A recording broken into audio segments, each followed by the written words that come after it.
We had housing data come out this morning, lower than expected. We got Jim Wyckoff telling us what happened. Coming up.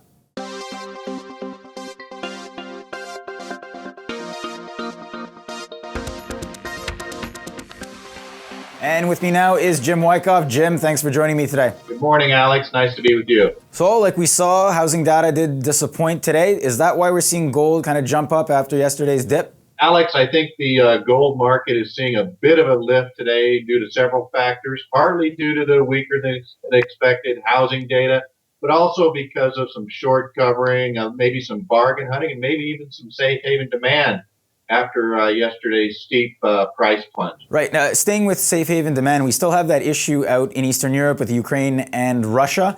Now, are you seeing this lend some kind of support to gold right now? The Ukraine-Russia tensions have escalated this week, and it was surprising to see the gold market sell off sharply on Tuesday. However, the gold market did close well off its lows on Tuesday, probably partly due to the reports of gunshots in eastern Ukrainian cities. It's my bias that heading into a long 3-day weekend in many countries, that gold will probably see a bid come in. I think you're going to see a risk-off trading environment on Thursday, and I think that that's going to, at the very least, limit the downside in gold, if not cause some upside price action. Okay, Jim, let's go to China with their GDP numbers. Now, yesterday we saw gold was down. Other metals also tracked lower, with silver and copper among them. Now, how are the markets set up now that this data is out? Alex, the Chinese data was a bit firmer than expected, and still, even at an 18-month low, is still pretty robust compared to other major economies of the world. That being said, the trend in growth in China has decelerated. So, that has put some downside pressure on the metals this week, including gold. China is the number one gold consumer, number one raw commodity consumer. So when you have slowing, a decrease in the pace of demand from China, that's certainly going to impact metals prices like it has this week. Right, Jim. Now, sticking with data in this heavy economic data week, we have the Beige Book out. Janet Yellen speaking this afternoon.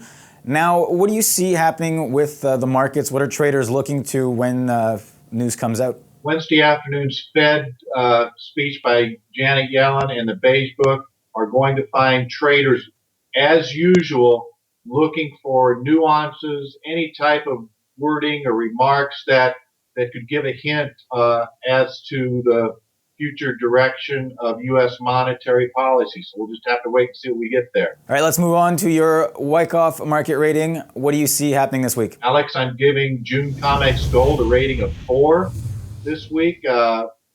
Tuesday's price action changed the technical posture of the gold market from slightly bullish to bearish. So we've got a 4 Wyckoff market rating. We've got solid overhead resistance at this week's high of 1331 and change, solid support at the recent low of 1277 and change. Now for May COMEX Silver, I'm giving a Wyckoff market rating of 3. Bears in firm technical command there. Solid overhead resistance at $20. Solid support at the 1880 level. Excellent, Jim. Nice talking to you today. Take care, Alex. Bye-bye. And thank you for watching this edition of Technically Speaking with Jim Wyckoff. If you have any comments or questions, please don't hesitate to send them to newsfeedback@kitco.com. Have a good one.